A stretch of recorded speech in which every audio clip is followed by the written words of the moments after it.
All right. Welcome, everyone, to another fantastic episode of Elbows Tight Podcast. John, how was that? It was good, It was a good interview. I like Ben a lot. That was our guest. I think a lot of people will take a lot away from that when it talks about not only jiu-jitsu, but some other interesting parts of life.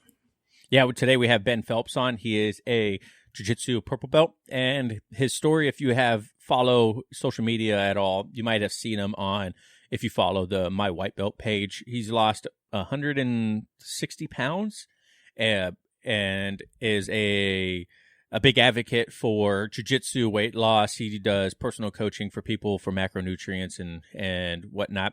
And he is a great guy, super down to earth, a lot of fun to talk to. I had a blast. He also does a podcast, the What Now podcast.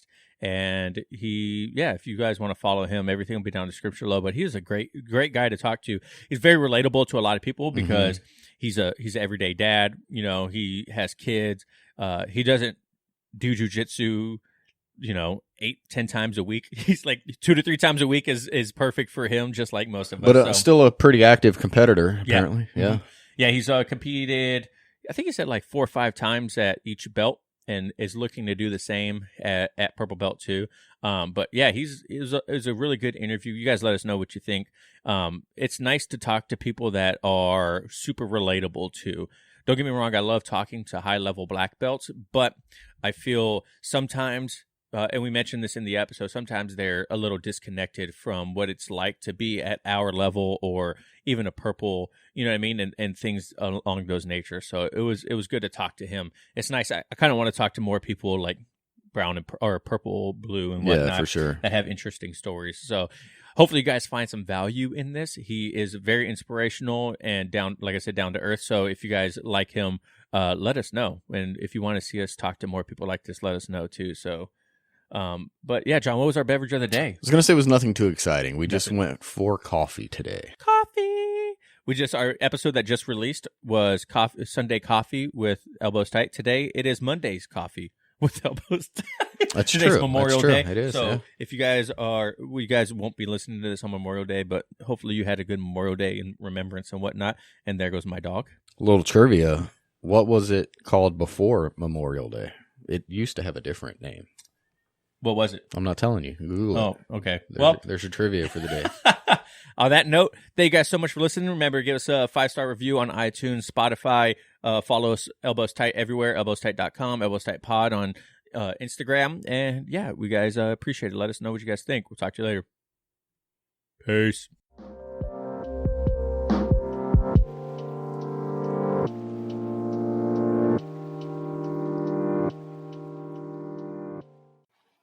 Oh, Ben, do you have your beverage of the day? I completely forgot.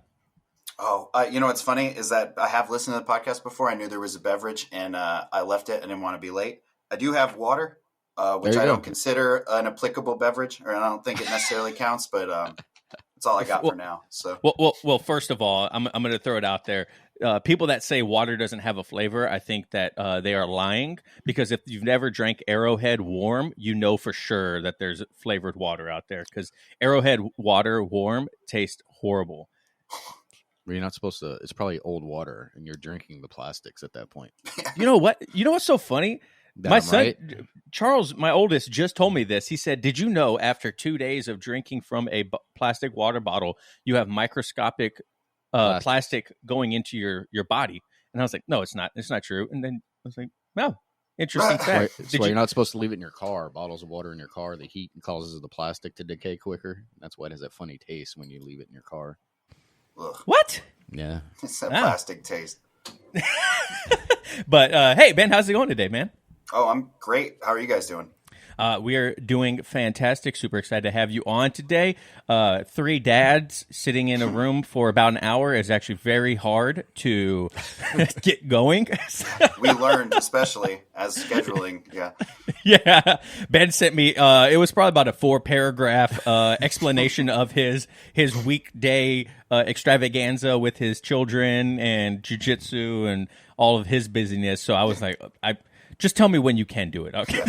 4 paragraphs to say I'm only available for these 3 hours. Yeah. Throughout the entire week, not on a single day. Right. Just 3. So how's your morning going, man? Good. Well, for me, afternoon. I'm in Virginia, that's right. Eastern time. Yeah. But I had a good morning, recorded a podcast of my own. And now I have the easy part because I just get to sit here and talk. I don't have to mess with settings or lines of questioning or anything like that. So I'm feeling good. Yeah. Like literally what I just did for probably about 10 minutes before pressing record. I was thinking that's always the case for me. Travis does most of the work. I just sit here and talk. Yeah. Yeah. John's nice. John's like, we have it. Well, for $1 a day, you can. Now, what's funny is, a quick segue is I was actually thinking about like using the knowledge that I have gained from doing this podcast and then like doing some freelance for people to like help them with their podcast through like social media posts or like, I don't know if you've seen our reels that I make for the podcast, like how they have like B-roll and text on screen and stuff like that. I was like, man, maybe I should start hiring or getting freelance jobs and doing that for people and see if I can make a little bit of side money. So if you're out there, you have a podcast, let me know if that'd be something you're interested in. And then look at your schedule again. And then be like, actually, maybe I won't. Yeah, no, that's the main thing holding me back. I'm sure Ben can attest to that, dude. Yeah, like scheduling is. So how do you fit in your jiu-jitsu during the week with such a busy schedule like you have, man? Do you calendar everything out, or like do you have a personal assistant, or like what is it? Well, I wish. Like I said, I need a Travis. I need an assistant. I could use a lot of things, but I guess for now it's just me. And it changes by the season, right? Because my kids, they're very active, but only for basically spring and fall, right? So then I kind of look at it as my season can be the other. So I get summer and winter, right? So that's typically when I'm training the most and competing. So I have to adjust, right? That's really the easiest way to say it. So like when my kids are doing sports, I just shoot for a minimum 2 classes a week. That's what makes me feel good, right? Even if they're not in sports, like that's the threshold for like feeling like that was not worth it. It's probably not the right term, but it just scratches an itch, right?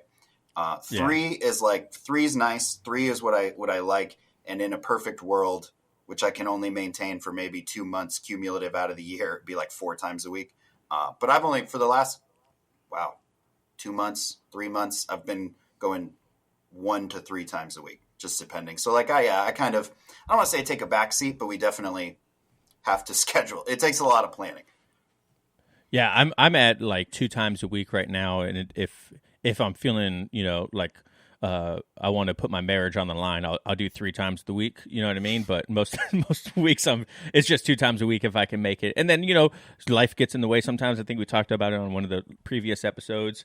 Sometimes you get ready for jiu-jitsu and something happens and you can't go. You know what I mean? Yeah. So, and I'll trade that to have my family and everything like that every day of the week. You know what I mean? Jordan Pressinger, like you just talked about, right? He talks about if you're like unmotivated and you don't want to go, do it for the calories, which I'm sure you can attest to also, right? Like I have used that strategy myself. I didn't know it was formally a strategy, but I have done it. Yes, just do it. Yep. You just tell yourself, you're like, I just got to do it for the calories. Just do it for the calories. Yeah. Yep. So calorie burn. Let's get into how you got into jiu-jitsu and the journey leading up to and everything like that. Because if people don't know your story, you actually featured on the My White Belt Instagram page too, showing the before and after of your weight loss and stuff like that. And it's a real inspirational story for a lot of people. And I would love to go through kind of like we don't have to go day by day timeline, right, but kind of like how you got from, being your previous self to now being a purple belt in Brazilian Jiu-Jitsu and winning a bunch of medals and whatnot. So if you could just give us a brief history of that. Well, that was flattering, right? And the My White Belt thing was honestly I didn't even realize he was going to share it. It's like I'd interacted with the page a little bit. So when that came out, I was like, oh my gosh, wow. And then, a lot of people started coming in, which has been nice because as much as I tend to fall into a weight loss clump or cluster on social media, I really am trying to get more into the jiu-jitsu thing, right? Trying to insert myself in the community, so to speak. So thank you for the chance, I guess. The quick-ish version, right? Give the highlights. I was essentially overweight my whole life, right? Tail as old as time. I got up to just gaining weight constantly, essentially from the time I was born until I was about 24 years old. I had had a handful of attempts to lose weight before then. Didn't work, right? I got up to 333 pounds. That was the heaviest I ever weighed at 24. I'm 6 foot, just for reference, because everyone always asks and I never say it. So I remembered this time. I started getting serious about losing weight when I was 24. And in the next about year, I lost 124 pounds. So I was 209. Holy crap. I was 209 pounds, and that felt really good, right? I was like really proud of myself, and things were going well. And then I had, talking about life, right, getting in the way of this and that. I had like kind of a crazy period, some job like instability, right? I worked in at a data center, and then I left that job, and that was just, it really, like, a lot of things shook this up, and I gained back 80 pounds in about the next 8 or 9 months, really quick. For better or worse, my body reacts quickly. So like my losses happen quick, but I also put on quick, right? Like, it just tends to be the pattern for me. So I put on about 80 pounds in a little over 6 months, like almost 8 months, I think. Then I decided that enough's enough, right? The biggest thing that got me there was like, I could no longer say like, oh, I've lost over 100 pounds, right? Like, that was a big sense of pride. And then once the scale went back up, I couldn't say that anymore, right? Math doesn't work out. So, I mean, not just that, obviously there are a lot of reasons I needed to kind of recommit, but that was like the big one that hit me. And I lost 111 pounds in a year and a half. Damn. So I got down to 178, which was my lowest ever. And then somewhere in that second part of weight loss, when I got at 200 pounds, what I wanted to reward myself with was jiu-jitsu. So I had lost most of that weight, right? All but the last 21 pounds or 22 pounds before I ever stepped on the mat. But that definitely accelerated that last little bit. It got me down to 178. I started that in September of 2017, just to kind of button the timeline up, I guess. And yeah, I've been training ever since. You had mentioned something about you'll go more often if you'll risk like family life, like making the wife unhappy or whatever. So like, I definitely, for the first probably year, I overdid it, right? Because I was all in, like obsessive. So that the positive in that is that I did make some good progress, right? Because I was training a lot constantly for the first year or so. I still train a lot, as you heard in my explanation earlier, right, of how often I like to get in there. But it's not as obsessive or controlling in my life as it was then.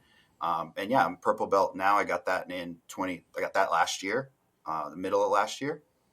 And I got down 178. I'm now, just to be clear, today I'm 199 pounds, but I kind of ate like an asshole the last couple of days.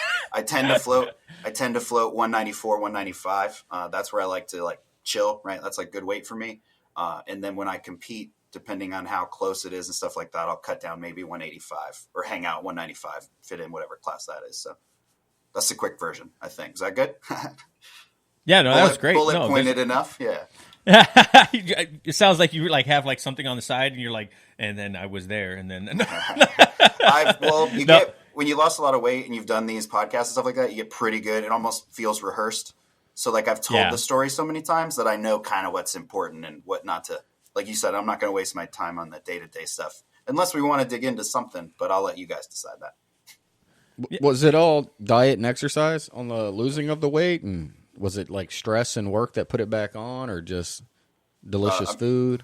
Well, yes, right. So, but I mean, that just about hits the nail on the head, because it was, I mean, just diet and exercise, especially at 333 pounds, or even anywhere around that 300 mark. Like, exercise is limited, right? Like, exercise meant walking. You know what I mean? Yeah. But yeah, just movement, activity, and trying to keep progressing that. So, if you can walk, I can walk 1 mile now without feeling like I'm going to die. Maybe I'll push it to 2, then 2 to 3, 4, 5. But then diet is the biggest driver, right, for weight loss. So like even with the times I was inactive, which I had gone through periods of that and still dieting, I could push the weight down. My approach has changed significantly from the time I started to where I am now. For the better, right? Like made a lot of mistakes, but also had a really good foundation, because from that initial attempt, for me, it was all about like whole foods, right? Like just don't eat processed food, essentially, like no sugars, no grains. So it's like, potatoes, meat, broccoli, like things that I really enjoy eating anyway, right? it's probably harder for someone who loves bread and pasta.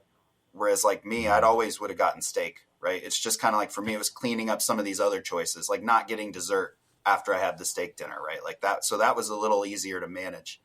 So yeah, I was cleaning it up.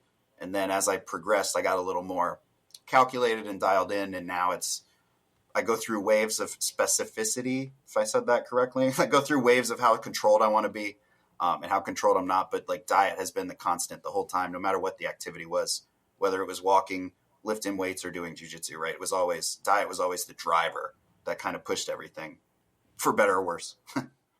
It's funny you mentioned, how you kind of you brush off walking as exercise. And a lot of people don't realize, we like step counting, like 10,000 steps a day is about 5,000 miles, 5 miles, right? And if you take 10,000 steps a day and you just like cut something out of your diet, like that's a huge step already, right? That's more activity than a lot of people get. That's more activity than I get right now because, with the newborn and, we live in the Pacific Northwest where it's freaking, yesterday was a monsoon outside, you know what I mean? And, 2 kids under 2. So when I can't get my steps in, it's like I could feel the difference even the next day of, just feeling better. Not only that, it helps your metabolism, bloat and stuff like that, and walking around. And we live in a hilly area. But a lot of people underestimate how just going for a 10, 15-minute walk can help out. You know what I mean? It's just crazy to me.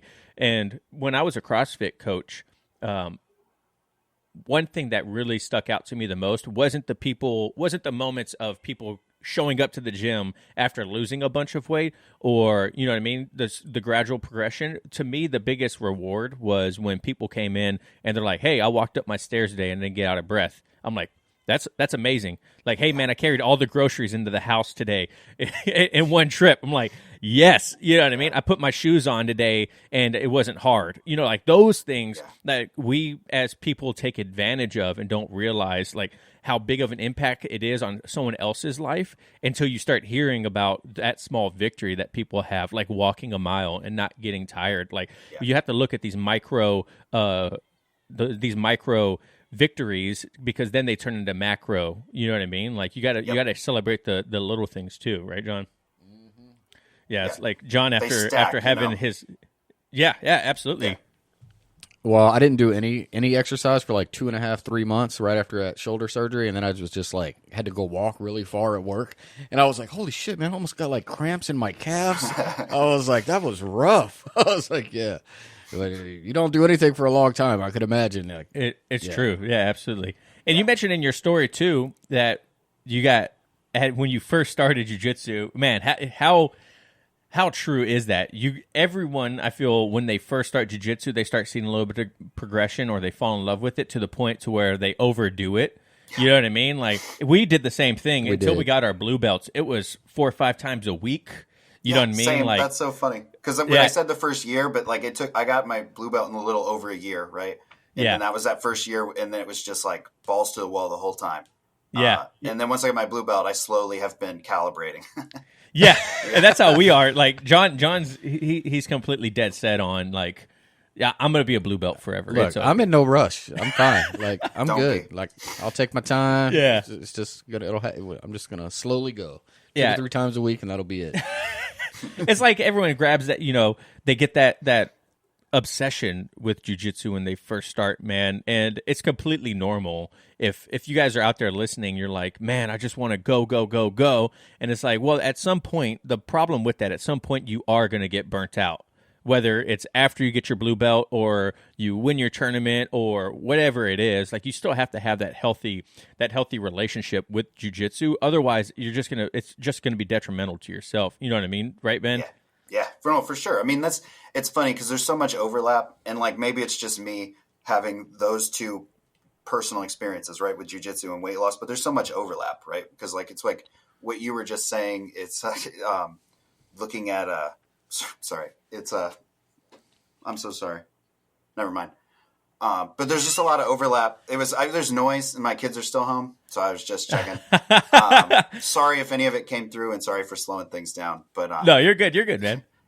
No, but there's just a lot of overlap, right? So it's all about easing yourself into these things, right? And kind of finding the approach, because you can overdo it. You can burn it out. It's just crazy. Cause and I'll probably do this a handful, like dozens of times as we talk, but I'll relate one to the other, because it's all about making progress. It's just, what's the thing, right, that you're trying to make progress in. Yeah, it's true. I saw something on Instagram. I do a lot of Instagramming right now because we're trying to grow our social media accounts and, get more people listening to the show. But one thing that stuck out to me was this post. I forgot who it was, but it was talking about progress, right? It's like, it was talking about how people look at progress and that's what they're happy with progress, but you could be making progress in the wrong direction, right? You want progress in the right direction. You know what I mean? Like, and with jiu-jitsu, you could be making progress in the right direction of like learning all these techniques or competing all the time, right? But if you're making progress in the wrong way because you're not practicing these fundamental movements, or you're not showing up to class, or you're going to nothing but open mats, like that could be progression in the wrong way. You know what I mean? Like those, you have to take those into considerations also. Or losing weight, like you just said, losing weight the wrong way too. You can make progression in weight loss and do it completely wrong, and then eat a steak and gain 10 pounds afterwards because your body's like so calorie deficient. You're like, holy crap, man. People ask me a lot of times, just again, because of the nature of what I'm doing on social media, it's like, what's the fastest way to lose weight? And I'll just be like, don't eat. And I mean, because like realistically, right, is that if you want a like super extreme, if you want the fastest approach, right, it's just, okay, we'll just stop eating. And then I follow that up, right, because it's like, well, that sounds ridiculous, right? Because it's like, you can't just never eat. So you have to, ease yourself into that thing, because typically you may benefit, good or bad, for a short time doing an extreme approach, but something's going to have to give, right? Even if it's not your body or physically. Like we talked about marriage, when you go all out on jiu-jitsu, it's like your relationships suffer, right? Maybe your body physically suffers. Like something's going to give at some point, unless you can find a sweet spot. And for some people, maybe they can go that much, right? Depending on who the listener is. Maybe they're not dads, right? Like they're not like us. Maybe they got a little more capacity to give it. But I think broadly, this applies to pretty much anyone listening, right? It's like don't overdo it with any of this stuff. Yeah. And also don't fall into like the social media trap of seeing all these high level competitors on Instagram or YouTube or whatever, and they're training like champs and, they're winning medals and stuff like that. Because honestly, that's not general population of jiu-jitsu. No. You know what I mean? Like, you can't look at that and be like, John's like, man, this 42-year-old, like, Rafael Lovato Jr., right? He's the same age as John. John's not going to compete the way he does, or isn't going to be doing all stuff that he does, right? You have to stay within your lane. I have blinders on when I look at Instagram. I'm like, man, that technique looks great. Not going to work for me next.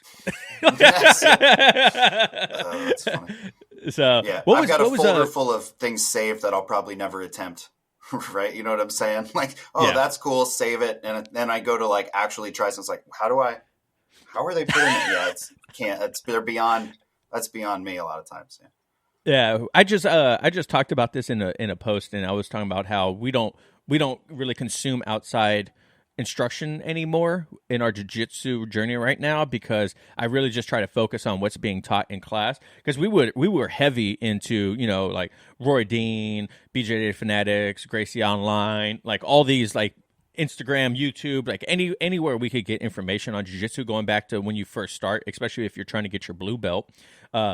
When you just absorb all this information, it was hard, because I was like, man, yeah, I know how to do some of these things, but I'm forgetting what we're doing in class, or I can't execute what's going on in class the next day or whatever. So we kind of put a back burner on looking at stuff, huh? Yeah, but I think when you're new to the journey, you kind of need to do that, because you don't have the opportunity in class to really see the technique over and over and over again. So it helps to go look at those and be like, all right, you can slow it up, you can rewind it, Because you remember in class we used to just count the steps, and I knew if I hit a certain number of steps, then I was never going to get it. So I'd be like 1, 2, 3, 16 steps to that move, never going to get it. Right, well, that's important, right? If you're talking about being the new person, and it's like watching it over and over again, it's make sure it's like a basic armbar setup from guard, right? Don't watch rubber guard tutorials when you've been going for 2 months. Right. Like that's, you know what I'm saying? Like, so that is an important piece of it. I think everyone, when they first start, they see 10th Planet or Eddie Bravo, and they're like, I want to do rubber guard. And I'm like, don't freaking worry about rubber guard. You don't even know what side control is. You don't know how to escape when someone's in your guard. Like, yeah, you don't. So, what was white belt band like though? Like, what was it? What was your first couple months like?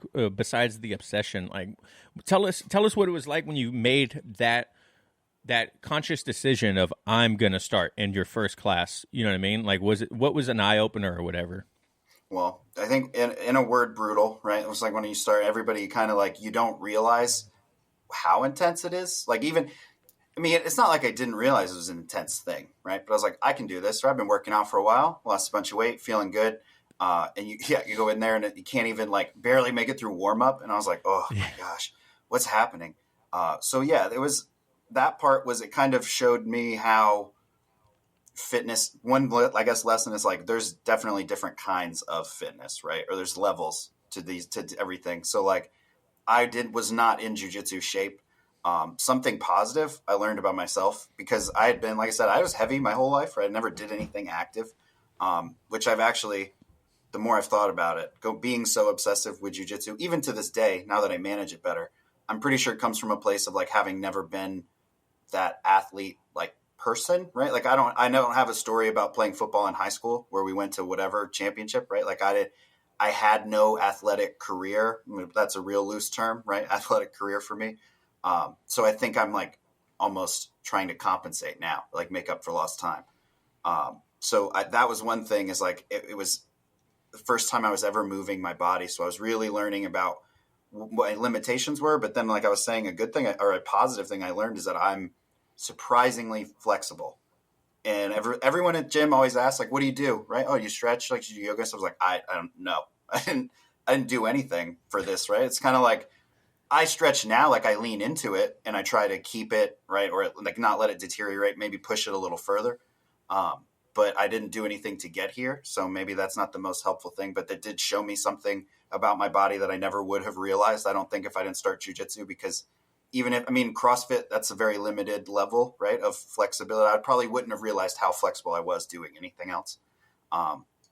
And I also went in there, I think everyone goes in with more expectation of themselves. I was like, okay, like a couple weeks and I'll probably start feeling pretty good about this, right? It's like, no, you're just not good for a long time, right? And I don't know if I can speak like with hyperbole like that, right? Like, I don't know if it's okay to be so extreme, because like you will get better, right? Obviously, but I think most people's timeline is kind of off on that, Skewed. Right? Mine was for sure. Yeah. Mine was not accurate. And because I had a buddy of mine who's also in this weight loss space, but he started jiu-jitsu, and he asked me like for advice. And I remember telling him, and I'm not proud of the terms, but he kind of got it. And the further he goes in jiu-jitsu, now we still talk about it like it's true, right? But I was like, you'll never like be good, but you'll definitely start sucking less, right? Like that was kind of it's like, it's a good way to look at it. I still don't feel like I'm good at it, right? Like I can go back objectively, and you can look at medals or things like that, or like your performance in the gym. And if I really look at it and say, okay, well, obviously, like I'm not terrible, but I still don't feel good, but I definitely feel like I suck less, right? So like the further I go, the more I believe that to be true, even though it might be a semi-toxic way of saying it, right? But like, so yeah, I think it was mainly for me, it was just expectation. I thought to sum it up nicely, I didn't think it was going to be this hard, but I also think that part of how hard it is what makes me like it so much. Yeah, I agree with that. When I first started, I tell this story all the time, but I was in the best shape of my life, and it meant absolutely nothing when I first started jiu-jitsu, and we were getting tapped by guys that had 4 or 5 months. I think there was a guy that had one stripe on his white belt, and he would just kick everyone's butt. Yeah, just destroyed us all. Man, gotta get that straight. It's true. You don't realize like how much of training makes a difference, even if it's just a little bit, and like how long it takes to actually get there. People get so obsessed with these milestones that they want to hit, whether it's winning a tournament or getting a belt or getting a stripe, and they forget that just because your buddy got a stripe doesn't mean that you're going to get a stripe. you could have started at the same time, but your journeys can take completely different paths. My journey isn't the same as John's journey. I'm 10 years younger than John, right? I have a lot less injuries than John. John shouldn't expect to keep up with me or vice versa, because our journeys are just different, man. Like, it takes a long time to suck less at jiu-jitsu, Right. And you just got to be okay with that. You can't sit there and expect the world, And like I said, I think it's always like, what are you comparing yourself to? I don't Yeah. really compare myself to anyone in the classes anymore. If anything, I'd be like comparing myself to your average Joe that's had no training, and I'm fine. Yeah. Like, hey, well, I know if that guy's had none and what I've had, I'm good to go. That's where I always do my measurements. Not really against the class anymore. you know? Roy Dean put out in our interview with him a good point of view. He doesn't even look at people really against other people in the class. He looks at them against themselves, right? He's like, one big thing that stuck out to me during the interview, he's like, well, that guy kicked that guy's ass when he first walked into the gym, right? Would you kick your own ass when you first walked into the gym? Like, absolutely, right? So that you have to keep that in mind. Like, I would beat the shit out of 19-year-old Travis if he were to say something to me right now. You have to keep that in mind, right? Like, how do you look at your journey? Do you look in a similar way, Ben? Yeah. So big thing for me was like reframing, like what I thought, because at first I was like, essentially the jiu-jitsu metric for success is I go to class and like, how many times did I tap and how many times did I get the submission? Right. So like, that was my black and white way of looking at it initially. And like I said, then I was like, this isn't going to go as smoothly, right, as I thought it was gonna. So we really had to start reframing it. So now, like, then it became, okay, when I rolled with this person, I tapped 3 times last time. I'm doing it less than that this time, right? 0 ideally, like maybe I just survived the whole round, right? It would be a good metric or like way to find some progress there. But maybe it's twice, and twice is still less than 3 times, right? So it was really just shifting and reframing the way that I looked at like what was a win, right? We talked a little bit about like looking for wins in weird places earlier when we were talking about like weight loss and stuff. So you do it in jiu-jitsu too, right? Survival is a win in a lot of cases, right? Especially early, going back to who we're trying to talk to, right? So.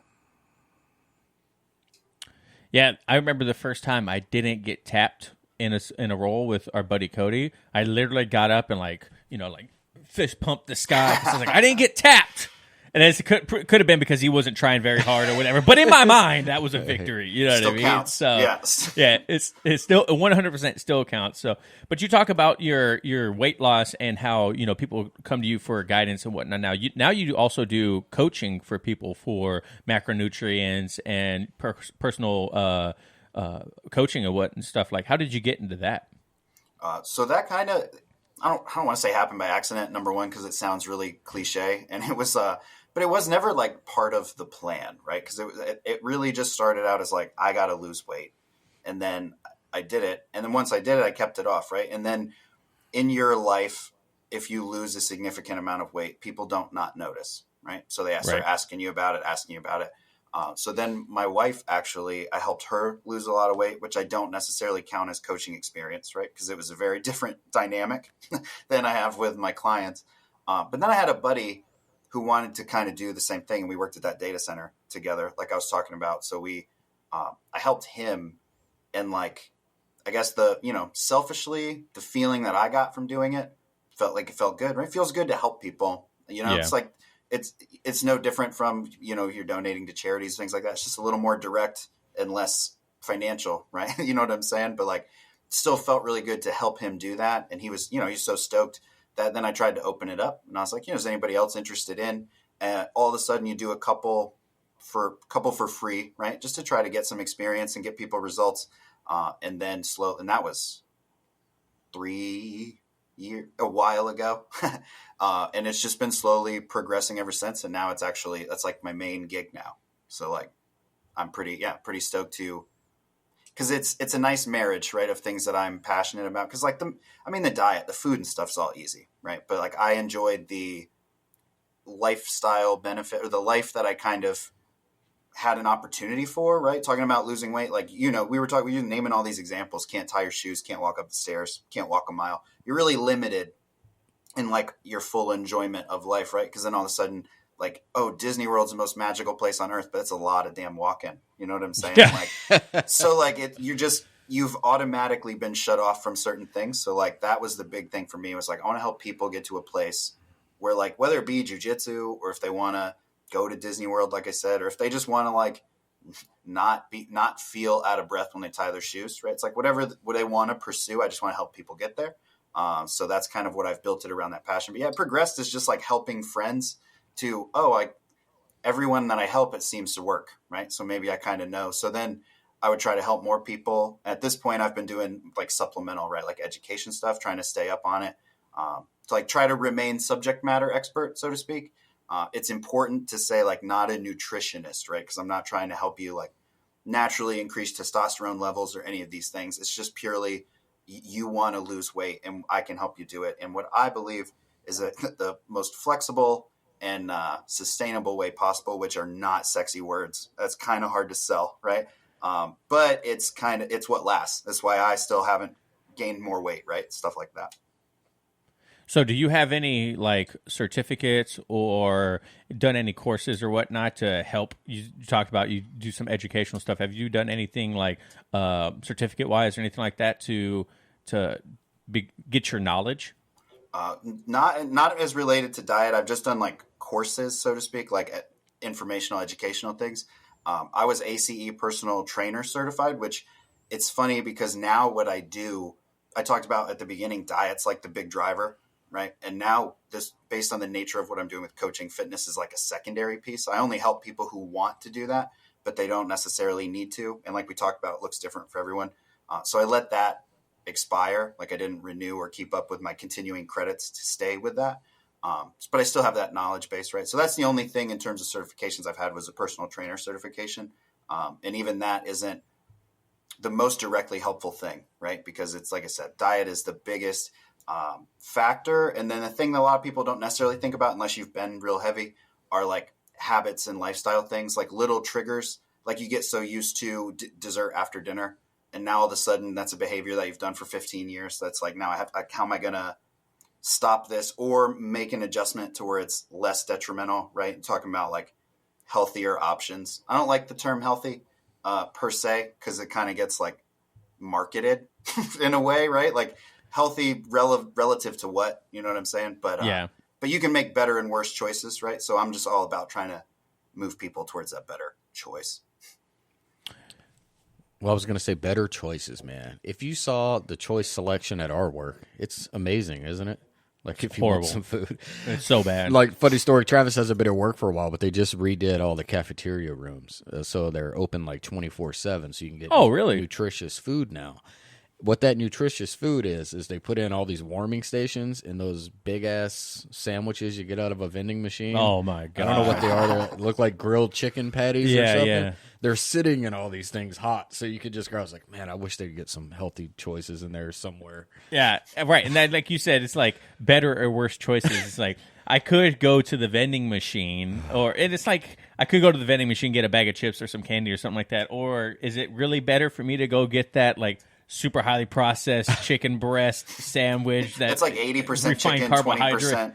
Who knows? You know, I don't even know what it is. Now, I read one of Jocko's books, that discipline book, and one of the things I took out of that is like, look, if there's no option, if there's no substitute, just don't eat. Oh, and like that's just what I'm doing now when I'm there. I'm like, there's nothing, so I'll just wait. You're not going to starve to death for 8 hours. You know what I mean? Yeah, I know. That's a hard thing too, right? Is because hunger is like a hard thing for people to fight. You know what I mean? Like people getting hangry or you're just bored. You're bored. That's probably my biggest one. Is I'll be like, oh man, I'm watching TV. I'm gonna go grab a heavenly hunk and like eat this heavenly hunk, or eat a bowl of popcorn or something like that, right? And like, yeah, it's definitely it's easy to say like I'm just not gonna eat until you're overweight already and you're trying to do the right thing, and then you're like, oh, I have to eat something. I have to eat something, and you start consciously like telling yourself it's okay. I can eat this. It's only one time. It's whatever. You know what I mean? And then you it's hit just regression. Today. For the fourth day in a row. So yeah.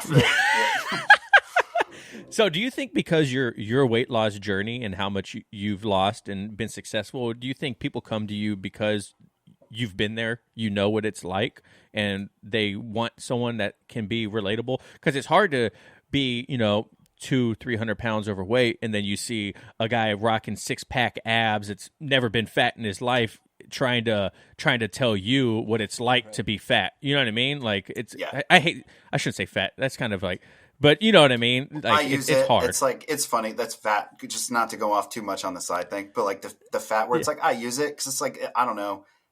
Maybe I'm not sensitive enough, or maybe people are too sensitive, or whatever the reason. It's like, but I like fat because I never mean it in a derogatory sense. Right. You know what I mean? Like fat, and mostly fat for me. Most of my uses of it now are like mental. So like when I said I ate like an asshole this weekend, I'd be like, oh, I was fat this weekend. That's probably how if I didn't say ate like an asshole, that's what I would have said. Like, that's just how I kind of use it. So I guess for me, don't feel bad, but I don't know how the ratings, reviews, comment sections will feel, but we'll see, right? It remains to be seen. But yeah, I know from feedback that I've gotten from clients that a big appeal of it is that I have gone through the same thing, right? A lot of people, and this is an oddly common theme for me, but they work with the always had 6-pack coach like you're describing, right? And they put in maybe for a whole month or like 6 weeks or something with that person, and there is just a disconnect for whatever reason, right? But it is a lot of it, I think, has to do with just lack of shared experience, right? Which isn't a problem. It's like the way I compare it is, well, I've had women come to me, but then we decide not to, right? Because it just doesn't, they would probably do better working with a woman, right?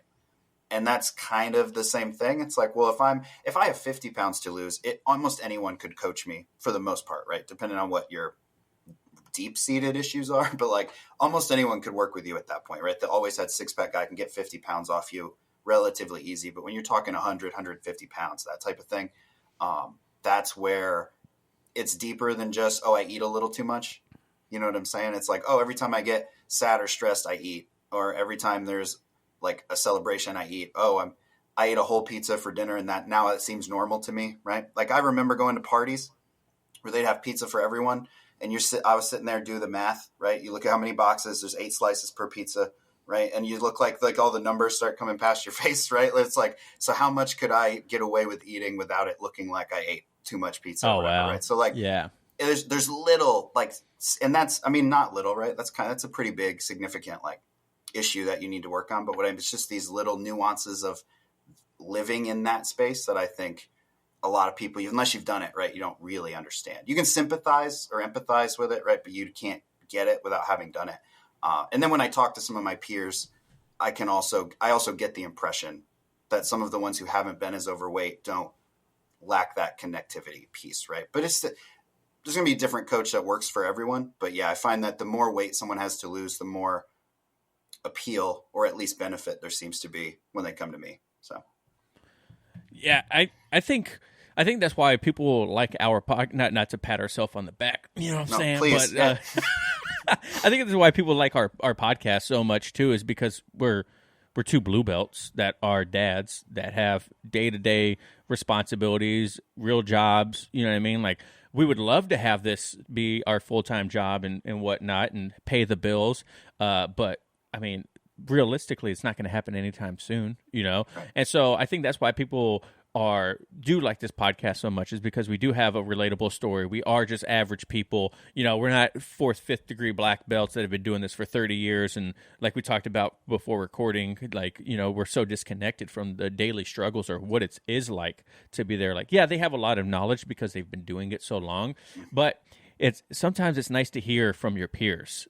You know what I mean? Like someone that's been there, someone that was just there. Right. You know what I mean? Like I'm sure someone would love to hear John's points of view as a 44-year-old man with injuries and whatnot, how he maintains his jiu-jitsu. You know what I mean? Like, it's just, you like to hear from people that look and sound similar to you. You know what I mean? So yeah, no, for sure. There's another overlap, right? Because I said I'm going to bring it up several times, but there's another overlap. It's like, you know, we're trying to talk to like people who are fresher, right? And you bring on people like me, right? Definitely more normal, not high level competitor, right? Not a black belt. But I think, like you were saying, the black belts tend to be so far removed from being a white belt that you kind of forget the little things. And that's similar within weight loss. It's like one thing I do like about coaching is that it's helped me not become too far removed from those problems that I went through, because they're still, even though they're not directly mine, they're still on my mind, or like I'm in experiencing them or interacting with these types of issues like on a daily basis. Right. So, yeah. So like, yeah, there's definitely, you want to try to avoid the disconnect because the relatability helps for sure. So good job. Well done. Pat on the back. Yeah. Well, thank you. Give us a 5-star review on iTunes. I appreciate that. So, but you mentioned that, your schedule with your kids and everything like that. Do you have kids in jiu-jitsu? Like what sports do they play? Well, they've all tried it. So my son, he is 11. He tried it, didn't love it. And so he goes on the fence about wanting to like join and quit and join and quit. So like working on that one, that's a work in progress. My middle daughter, she is our all around athlete. And she does it twice a week. Cause that's all she can really fit in, cause she's our busy one. So she does travel soccer, parks and rec soccer, and she does jiu-jitsu. So like she's on technically 3 soccer teams and then jiu-jitsu. So she's very busy. She is our biggest time suck in the most loving way possible. And then our youngest, she plays rec soccer and she does acrobatics. She's tried jiu-jitsu, and it's encouraging for me because a lot of the acrobatic stuff that they do seems to translate over pretty well. Like she just seems to be, of all my kids, the one who probably did decent, like the best with stepping out, right? Most naturally ready, but I don't know if her interest levels there. I think she wants to keep doing acro. And my son plays flag or tackle football depending on the season. So we got football, 1 football team, 3 to 4 soccer teams. Then we got jiu-jitsu, we got acrobatics. But I only have one who does it actively. She always goes twice a week, and I actually help teach that class, which is how that has also been. I've enjoyed, like, I wasn't excited, I'm not going to lie, work with kids, right, do the teaching. It's like, I love my kids, but I wouldn't say I'm a kid person, right? You know what I mean? Yeah, agree. So, I hate other people's kids. Yeah. No, so there was like a cringy, like, I guess I'll help because like she's in the class, and that's like, this is what I should do. And this is my duty. Like I want to show up and teach jiu-jitsu. Like I tried to tell myself all the right things. And I go, but I will say this, I kind of get excited because obviously the kids never do anything super complex. It's a lot of fundamental things, but it has to be explained in such a simplified way that I've actually found myself learning things better by teaching, which I know is like that's, everybody says you learn by teaching. And now I guess I've experienced it because I agree. But I think that's been a nice benefit as well, not to get too far away from your original question. But yeah, teaching the kids, because I have to explain everything very simply, even basic things, and make it even simpler, which helps my brain process it. So, but yeah, very busy, lots of sports, mostly with balls. There's your segue. No. Yeah, I'm about to say. Well, luckily, coming up is Father's Day, right, John? It is. And what is a great gift that we can get for Father's Day? I would say the whole Manscaped package. Gentlemen, Father's Day is just around the corner, and our friends at Manscaped are here to ensure all the father figures out there are looking like good daddy material this June. Manscaped Performance Package 4.0, which includes their signature Lawnmower 4.0, is the perfect bundle to tackle any and all old man hair. Like your little salt and pepper, bro. They're talking about me right there. Let's see. It's the perfect bundle to tackle any and all old man hair from head to toe. This right here is a no dad joke. Treat him and yourself and join the 4 million men worldwide who trust Manscaped. With this exclusive offer, you get 20% off plus free shipping with the code ETP20, baby. At manscaped.com. Trust me, his dad Bob will thank you. So Manscaped is designed with fathers in mind. The Performance Package 4.0 is here in just in time for your pop's special day. Inside the package, you'll find a Lawnmower 4.0 trimmer, weed whacker, ear and nose hair trimmer, crop preserver ball deodorant, my favorite, the crop revive toner, performance boxer briefs, and the traveling bag to hold all his goodies. I'm not going to lie. They just released the Boxer 2.0s, and I really want to buy a pair to see what they're like. But the first set of Boxers are fantastic. I absolutely love them. If you guys haven't bought a pair yet, they are worth the money. And like I always talk about, that crop preserver ball deodorant is the business. I like that travel bag. The travel bag. I'm not gonna lie, because like I'm sure every guy on the planet has all their stuff in the bathroom. Everywhere. My wife's like, "Can you like put it in that drawer? Put it in this drawer." Now I'll just keep everything in that bag. Yeah, it's nice. I just put everything in the bag this morning. Actually, I trimmed my facial hair with my ball trimmer. My ball Good trimmer. Job. Yeah. It's because I got a butt chin, so it's basically the same thing. It's made for the curves. Yeah. What else are some great points about the package there, John? Their 4th generation trimmer features a cutting-edge ceramic blade to reduce grooming accidents thanks to the advanced skin-safe technology. Man, I would not want an accident anywhere around that area. The Lawnmower 4.0 is waterproof, also has a 400K LED spotlight for a more precise shave. All right, guys, just remember, get 20% off and free shipping with code ETP20 at manscaped.com. That's 20% off and free shipping at manscaped.com using code ETP20. Shake what your mama gave you. Nah, shake what your daddy gave you with manscaped.com. Oh, man, we're selling out so bad. So, hey, Ben, have you ever tried any Manscaped products? Well, what's funny is I was going to ask if I was allowed to add on to the ad read. Yeah, but I got for Christmas the year before last, I got what I'm pretty sure is exactly the package that you were just describing for Father's Day. The nose hair trimmer, got the lawnmower, underwear, and the deodorizer and the preserver. Yeah. I love the deodorizer and the preserver, and I still use the only thing I should probably work on is using the nose hair one a little more. It's probably the camera's at an upward angle for today. but no, I actually I really like those things. I really like all the products that I got and that I used, and I've actually gotten more. And I don't get a code or anything, so this is non-biased. But ETP20, from what I hear, will save you 20%. There you go. Yeah. Well, I appreciate that. I appreciate that a lot, Ben. So what was it like when you first started competing in jiu-jitsu? Like, did you compete as a white belt, or was it just like you're like, I got my blue, now I want to compete, and now I'm a purple, I want to compete? Like, did you have competition in your mind the whole time?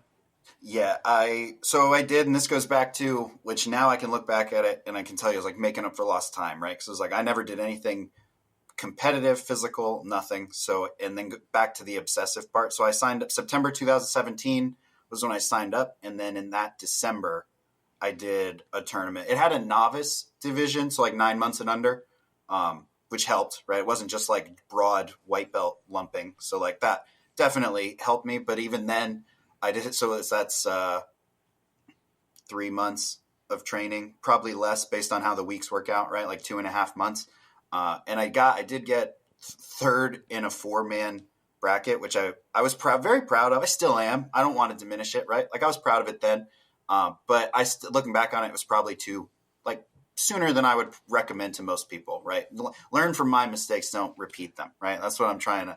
So like and it was a submission only tournament, which also made it brutal because it was submission only, but no time. Wow. I guess I never realized what I was really getting into there. So that was in no gi. And then I also did the gi. Every time I compete, I do both. I'm not a one. I don't do one or the other. But, and then in gi, I just absolutely got wrecked. That's not worth sharing, right? That was the winner learned, and I did a lot of learning, right, on that day and in that division. And then I basically, again, for that first year, it was pretty frequent. I think I did one quarterly, I guess was probably how it worked out. On average, because I think there were like 2 that were within a month, right, and then a longer break. But yeah, I competed, I think 5 times at white belt. Same at blue belt, which I was there longer, so I actually competed less frequently. And most of them. So when I got promoted, every time I've gotten promoted, I just recently did this with my purple belt. It's like every time I get promoted, I get super in my own head because it's like, oh, well, like, upper, like that's the best white belt version I was ever going to be. And now all of a sudden I'm the worst blue belt version I'm ever going to be. Right. So I was like, that's a good way to look at it. And so I was like, well, I'm not going to compete. Right. Like I need to be a better blue belt before I compete. So I waited a while before I actually started. And another, 4 or 5. My most recent one was in 2020. Well, yeah, it was 2021. It was last year. And I got my first gold medal. It was in a Naga tournament, which is cool. So I was really pleased and happy with that. And then after that tournament, I got promoted, and I kind of went through something similar where I was like, oh, now I'm the worst purple belt I'm ever going to be. I gotta get better. Especially because in most organizations that I was looking at, purple belt for no-gi gets lumped into advanced. So it's brown, black, purple, right? So like I didn't love that. I didn't love the thought of that. Right. But I actually found I have a tournament, a grappling industries tournament in July where they have no-gi sectioned out as purple only and then a brown black no-gi. So I signed up for that, which will make I'll actually start competing at purple belt quicker than I competed at blue belt. And I hope to get more than 5 this time, especially because I'll be here for a while. Right. But like, I love competing. Like, even if I lose, I don't love losing, but I enjoy competing. So even if I lose, I can handle it. Right. Like, I'm okay with it. Again, just going back to scratching this weird itch that I never got to scratch with Pee-wee football or T-ball or baseball or anything like that. It's so interesting, though, that you mentioned like you don't want to compete at a certain level when you first get promoted, because I feel like you're never going to have that moment of feeling like, okay, I'm ready. Right? Like, agreed. So I feel like, and this isn't criticizing you, but I'm sure there's people out there that they're like, well, I just started. I don't want to compete yet until I at least have a stripe on my belt. And then they get the stripe on their belt and they're like, well, actually, you know what? I should probably wait a little bit because, they put these barriers in front of themselves, and kind of segueing into weight loss, right? You put these barriers in front of yourself on why you can't do something, and then you're just holding yourself back. So if you are out there, Ben luckily was able to convince them, or not convince, but put that goal in and still do it. But if you're out there and you feel like you're always just not making an excuse, but holding yourself back, and you don't realize it, like, why not compete when you first start? You know what I mean? We've met some people where they were like, literally, I think Katie Egan competed 2 months into her jiu-jitsu journey and has never stopped. You know what I mean? She's like, I got my butt kicked, but, and I feel like, I've never competed, but that's just because competing isn't my thing. Like, I don't, competitiveness is not in my blood anymore. Maybe in my 20s, but now it's like I'm okay. I might do one here or there, but I'm okay with not competing. Right? Some people they have this mindset of like, I want to compete, but then when it goes to pulling the trigger, they're like, wait, but maybe they get that self-doubt, that imposter syndrome, or something like that. Do you ever get anything feeling like that there, John? Nope. I don't think, I just, like I said, I think every case is just individual if they're going to do it or not. I've tried it, and it was fine. And now I just think I don't really want to risk any injuries at this point. Yeah. Like 401k to worry about. So, I don't know. We'll see, maybe in the future. Yeah. Well, I've had people, going back to like, ever since that My White Belt post, I've had a lot more jiu-jitsu people end up on my page. And I'll have people message me like they're a white belt, and they kind of ask about compete, like, should I compete in order to like progress? Essentially, I think the way it was framed was like they really wanted to get promoted, like get a stripe. So they're like, do you think competing will help? And my answer was like, not necessarily, right? Because it's like your promotion will come based on skill, and like you don't have to compete, right, to make that progress in skill, right? So I can definitely acknowledge that for me, the competition part is almost separate. Obviously, right, they're tremendously related to each other. But like competing is, like you said, right, it doesn't do anything for you. You used all that competitive energy up, right? And that's where I go back to like having never used it before.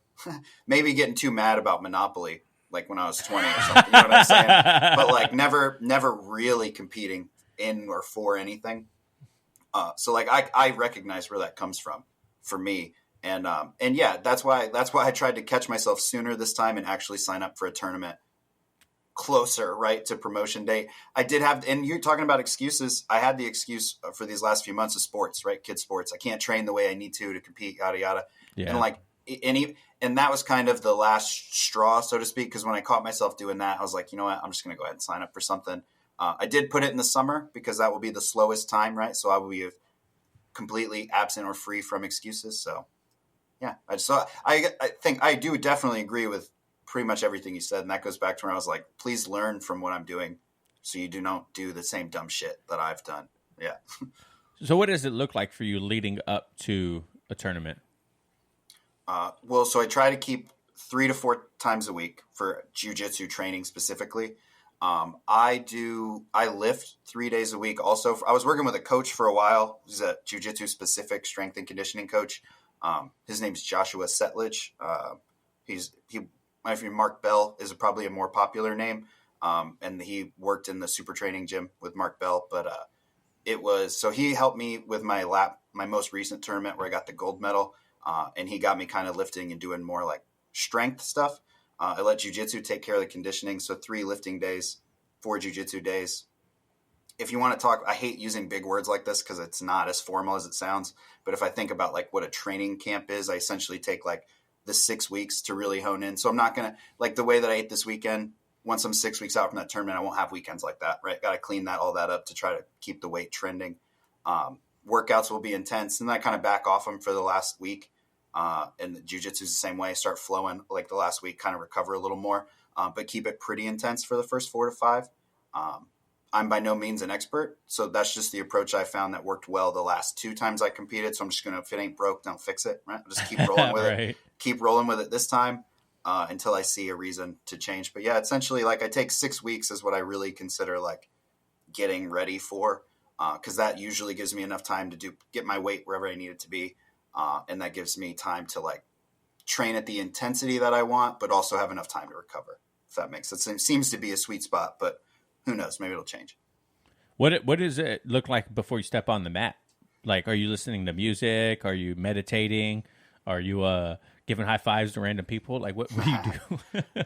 So I enjoy it when the team's there, right? Because I've had tournaments or competitions where I just go like by myself, or there's only like 2 or 3 of us. I really enjoy when there's like the gym, right? Even people who aren't competing will show up sometimes, depending on how far it is, right? So I really like those. So I'll try to not distract myself, but keep myself positive, because I do tend to get in my head a little bit, right? If that wasn't obvious by the saying like, well, now I'm the worst purple belt I'm going to be, right? So I'm trying to avoid spiraling into one of those less productive conversations with myself. So I'll usually try to essentially distract myself. Music I find is nice, but it can kind of still gives me too much time to think, right? It's not engaging enough. So I'm typically talking to people. Fortunately, I also have my wife and my kids there most of the time. So I can use them as an element of distraction.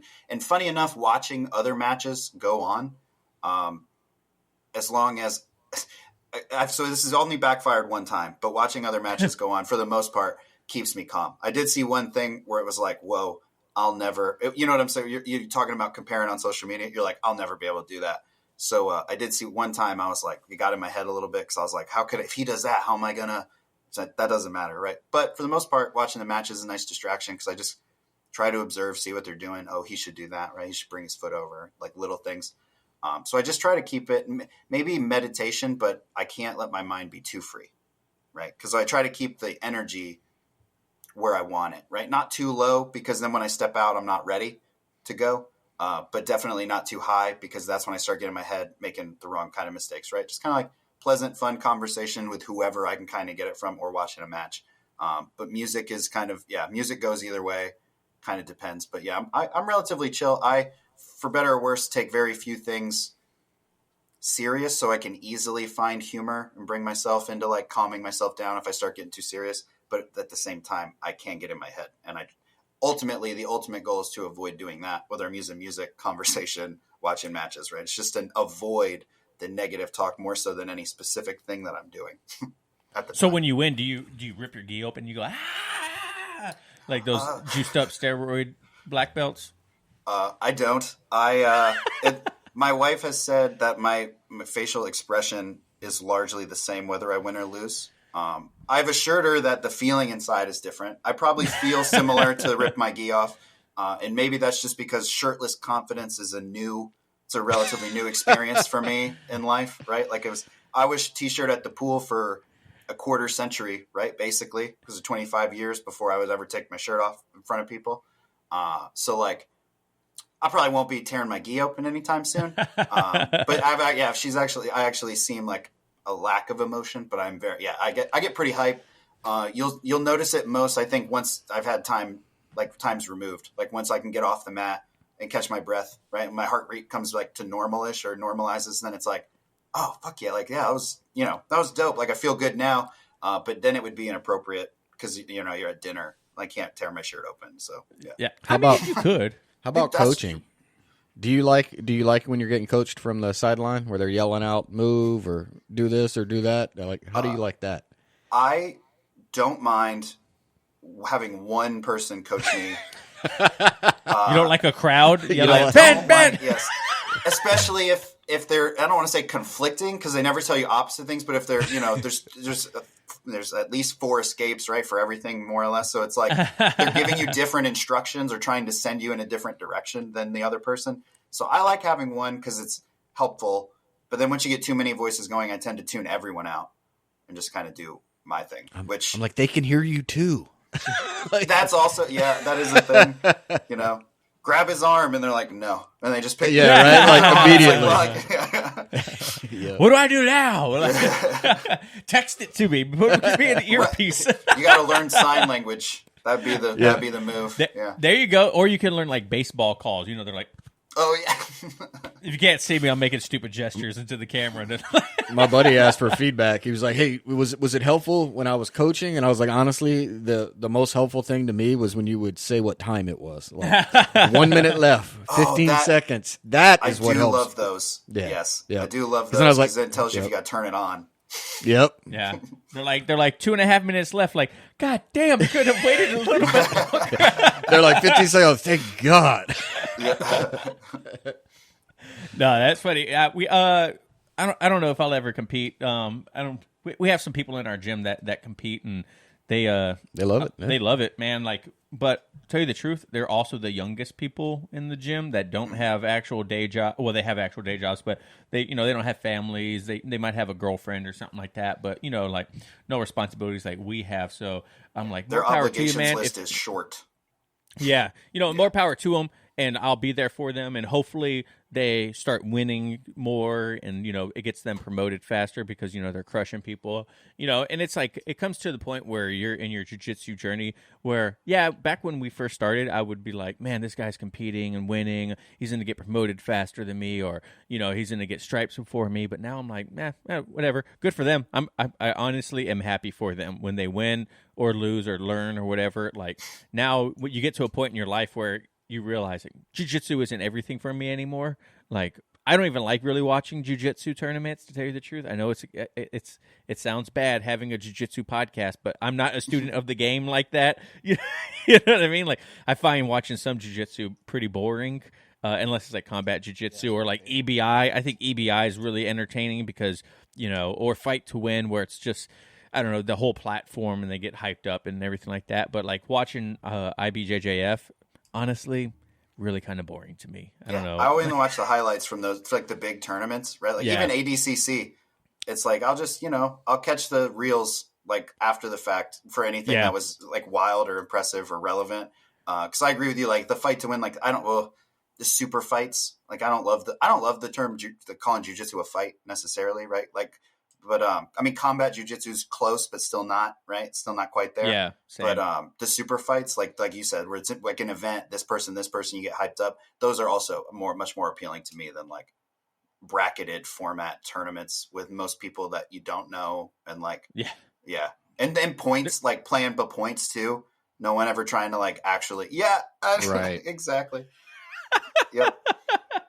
So I agree. As much as I love it, I fully agree that it can definitely be pretty boring.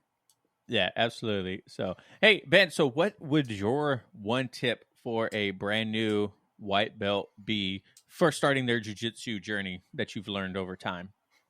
Well, I apologize for, I guess, digging back and pulling something up that we already talked about. But the biggest thing that I had to do, and I think the most important thing for everyone to do, is just at least think about or reframe how you look at success. We talked about it, right? Like instead of looking at, if I don't get the submission, like if I don't win, I lost, so to speak, or he tapped me twice, I got him once. Like, so now I lost, right? So I think you have to change how you look at progress, right? So, and it can be little things like, I showed up all 3 days this week.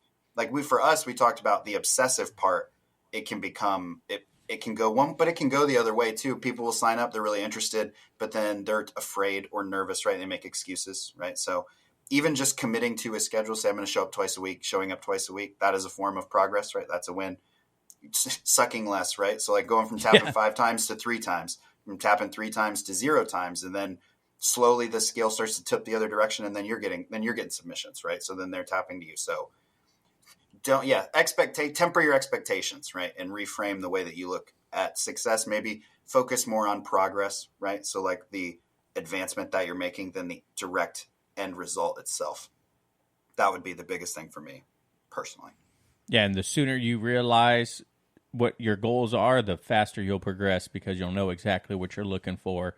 You know what I mean? Not having goals is not good. Benjamin Franklin said, "Failing to prepare is preparing to fail." You know what I mean? So if you don't know where you want to go, then you're never going to get there. It's like taking a road trip with no final destination. Yeah, it's going to be fun on the way there. You might stop and see some cool things, but at the end of the day, at one point, you're going to be like, okay, but what do I really want to do? What are we doing? Yeah. Where do I actually want to go? Because I can't keep living a life like this.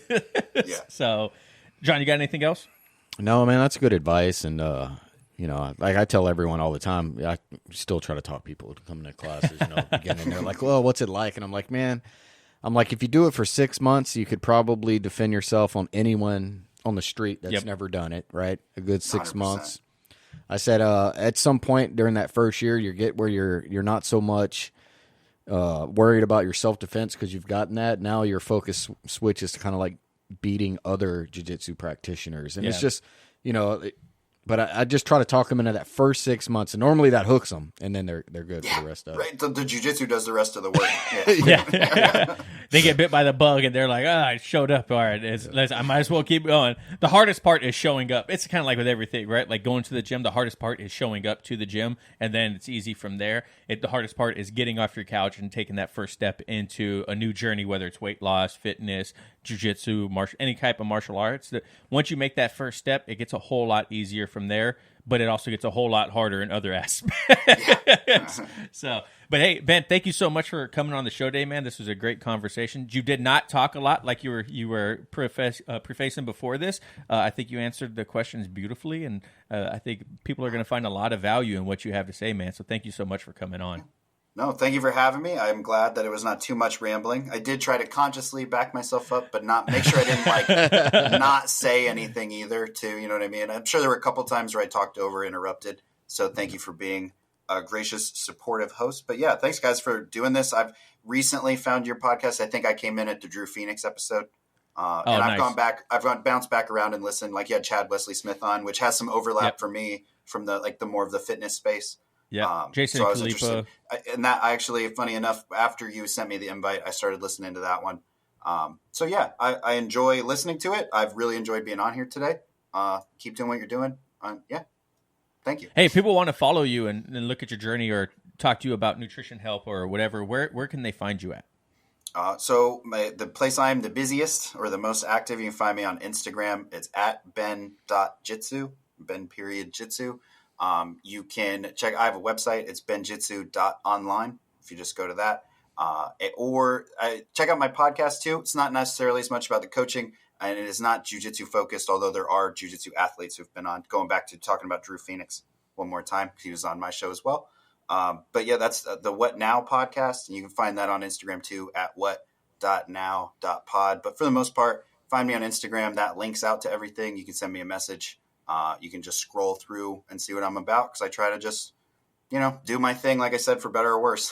So, well, cool. Hopefully you get a bunch of followers from this. I mean, I'll tell you the truth, we're not a very big podcast, so we probably... That's fine. I'll get the elbows tight, the elbows tight bump and followers. That's right. You're like... What's funny is, like, when people say elbows tight now, you'll always remember us, okay? Just remember that. Yeah. Well, it's funny, that already started, but now it's solidified after today.